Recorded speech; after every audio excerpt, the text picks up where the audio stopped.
there's a lot of misinformation when it comes to ADHD testing and ADHD diagnosing. Some people think that there's a blood test. Some people think that there's a brain scan that will determine if you have ADHD. And there's just a lot of misinformation out there that is leading people to make decisions that are not the best. So in this video, I want to share with you what exactly ADHD testing is, what it consists of, the different types of ADHD testing that is out there, and give you some of the information about all of it so that you can make a really informed decision. I don't want anyone to be misled. I don't want anyone to fall for the myths or anything like that. So as a professional in the mental health space in New York City who specializes in ADHD, I want to make this video so that you are at least more knowledgeable and empowered to make good decisions when it comes to ADHD, and in particular, ADHD testing and diagnosing. That's what this video is going to be all about. Now, I'm not all about the fluff or anything like that, so we're going to dive right into the video. But before I do, let me at least introduce myself. My name is Matt Ryan. I'm a therapist in private practice. I own a group practice called PRGRS Therapy. It's located in New York City. We are able to serve folks all throughout the state of New York as well. And if you couldn't tell from the beginning of this video, one of our specialties is ADHD. We provide ADHD therapy. We do some ADHD testing as well. And we want people to know more about ADHD at the end of the day. So that's why we're making this video. Now, let's just dive right in. And I'm going to share with you my screen because I just like to be transparent here. This is the outline for the video. Okay, so number one, we get a lot of people who come to us and say things like, I've been to 3 different providers and got 3 different diagnoses, or one said I have ADHD, one said I don't. I was suggested to get neuropsych testing and another one said not to. There's just a lot going on when it comes to ADHD testing. And so that is, again, why we're making the video, to make it a little bit more clear. Okay, so the first thing we have to go over is what exactly is ADHD testing? We are really talking about how people come to the conclusion that they have ADHD, diagnosing ADHD, right? People use the term testing, they use the term evaluation. At the end of the day, though, what we're talking about is getting the diagnosis of ADHD, determining whether or not that is what we're dealing with, okay? And throughout this video, we'll just use the term testing, all right? But a lot of times people use evaluation and things like that synonymously, okay? So why might someone need testing? There's a few main reasons. One of the reasons that we see most often is clarity. So people are curious, they want to know if they're dealing with ADHD. Maybe they have symptoms like, I don't know, they're dealing with procrastination, executive function challenges, having a hard time focusing, whatever the case may be. Maybe someone in their life said, hey, you might have ADHD. Maybe they saw a TikTok video. I don't really know. But a lot of times people just want to know. They want more clarity about what they're dealing with. Right? And this is a very valid reason to get testing, to get evaluated for ADHD, to know if that's what we're dealing with.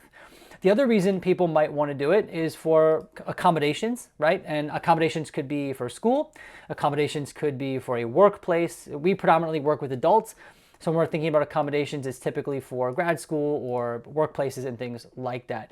And oftentimes, if we do need accommodations, sometimes those places require people to get evaluated or tested, right?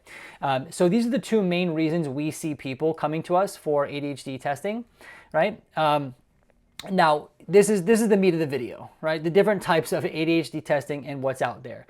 The first thing I need to let you know is that there is no brain scan that is definitive for ADHD, okay?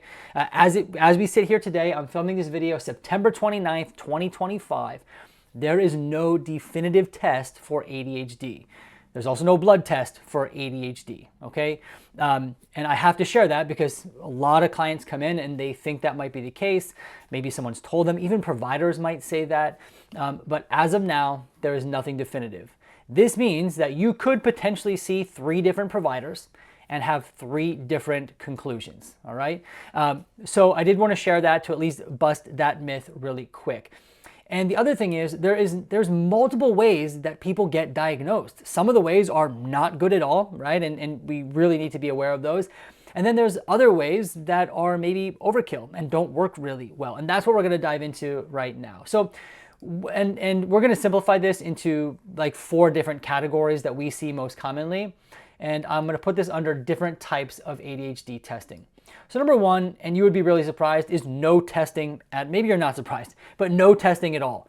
You'll have people go to a primary care doctor or to another provider and they'll slap the diagnosis on, right? Maybe they heard the client's report, I don't know, but I have seen it where a client will come in and they'll say, I have ADHD. I'll ask them where they got tested. Sometimes they'll have no idea, or they'll say that they saw a provider one time and that was the diagnosis they came up with, right? So we do see this, that people get a diagnosis with absolutely no testing, no formal testing. They don't even know what happened, right? So we do see this. And this we have to be really cautious about, okay? If you do get the diagnosis of ADHD, you at least need to know how the provider got there, okay? And if they're not able to tell you that, we have a problem. So no testing at all is a very common way people get tested, okay? We do not like that in the practice when people say that and they share that experience. We get frustrated by that because we want people to, we want people to be evaluated properly. Sometimes we see this, which is a step up from no testing. So the provider will give a single screener. Now there's a screener out there called the ASRS, which is actually a very good tool for determining whether or not an evaluation is required or an evaluation would be helpful. And the ASRS is good for that, but it is not something you should diagnose off of, okay, ever. It should not be the only thing you do that leads to diagnosis. But again, I don't know if you'd be surprised. I'm always surprised, even though I've seen it a bunch of times. If someone will come in, they've gotten the ASRS screener. It's six, like the main part of it is about 6 questions long. And they'll get the diagnosis slapped on because of one ASRS that was given, okay? Again, great tool, but should not be used for diagnosis. So we see this happening, okay? The other thing is we'll have clients who do it themselves because you can take this quiz online, you can find it, and then they'll kind of self-diagnose based off of this. We don't want that either, okay? The next we'll often hear people talking about is neuropsychological testing, okay? Very in-depth testing done by a neuropsychologist. You'll often hear about these for children who are getting tested for all different things school-related, right? Now, the thing to know about neuropsychological testing is that they can be very, very good for certain things. Now, I'm only going to speak specifically to ADHD. If you are looking to simply figure out whether or not ADHD is what you're dealing with, a neuropsych evaluation is not the best route to go. Leading experts in the field, people like Russell Barclay, I've heard Ari Tuckman talk about this, that neuropsychological testing, when used for ADHD to determine if there's ADHD, can lead to false results. So people might go in, right, for the neuropsychological testing, and it will come out and conclude that you don't have ADHD, yet people still might, right? And there's various reasons for this, but it's really important to know that neuropsych testing is not the best option for diagnosing ADHD, okay? And I want people to really know that because I think this is a large misconception. And the other thing is neuropsych testing is really expensive.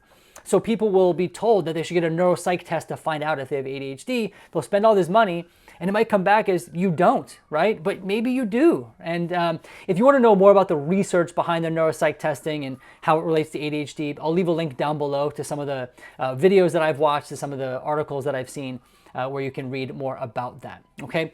And then we have this fourth style of ADHD testing, which is, I would consider this kind of a comprehensive interview, and I should add this here, mixed with different screeners and tools.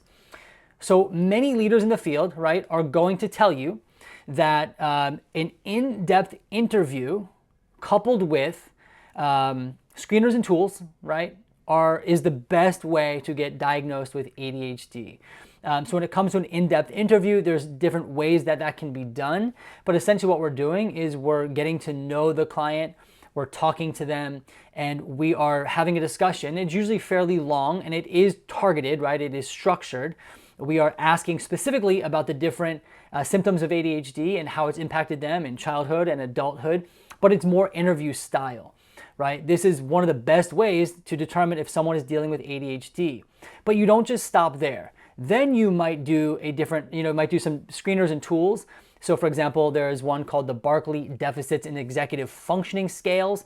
This would then support or not support what you're finding in the interview. So for example, maybe you're interviewing someone, you're doing that in-depth interview and you're thinking, yeah, maybe this is ADHD. And then we do it's called the BDEFS. Maybe we do that and we realize, oh yeah, like this is showing that there's severe deficits in executive functioning. So then it's kind of reinforces the findings.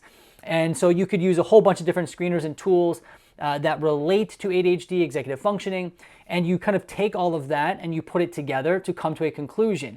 The other thing you're going to want to do as part of that interview, right, or if you're undergoing the interview, is people will recommend that they can talk to a partner or a spouse, someone who's known you for a while.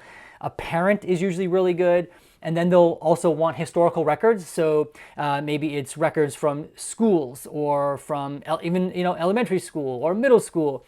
Any reports or documentation you can gather from your history to provide is also really helpful in coming up with the diagnosis of ADHD.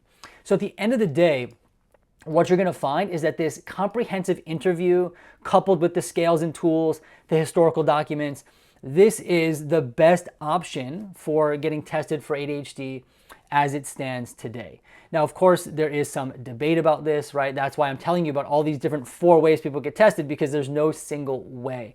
And again, I'll leave some links down below in the description so you can read a little bit more or watch a little bit more about people who talk about similar things that I'm talking about.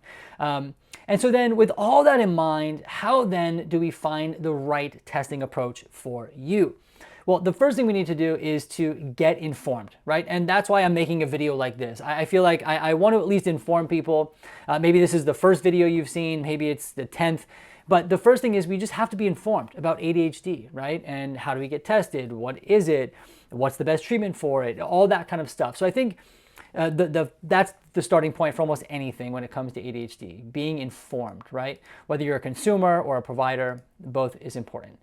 Number 2, and this is more from the client perspective, you should ask about the process that a provider is going through when coming up with the ADHD diagnosis, right? Don't just take it face value that they know what they're doing, or face value that because on their website it says they do ADHD testing, you just assume that it's the right way. You want to ask them, what does your ADHD test consist of? And hear them out, hear what they have to say, and see what they share, okay? So I think that's also really important. A lot of times clients will call, right, and they'll just ask for ADHD testing, but they don't go further than that. In our practice, we'll tell you exactly what we do so that you're informed before you ever commit or sign up. And so as the consumer, the client, if you're looking somewhere, ask them, what are you doing? How do you come up with that diagnosis? And then third, and this is also really important, is that different institutions are going to have different requirements for testing. So if you are looking for accommodations with a school, or maybe you're taking the LSAT or something like that, that governing body, whoever creates that test or administers that test, will have specific requirements for who can do the testing, who can't do the testing, what kind of testing. Sometimes they're in line with what I'm talking about. Sometimes they're not. They're a bit outdated.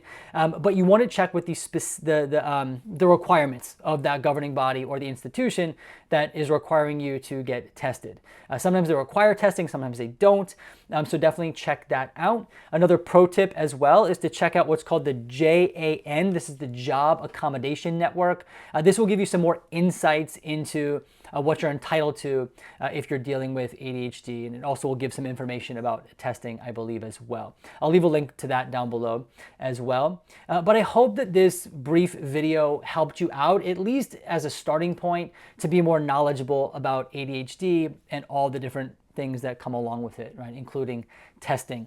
Like I mentioned before, my name is Matt. I own a practice called PRGRS Therapy.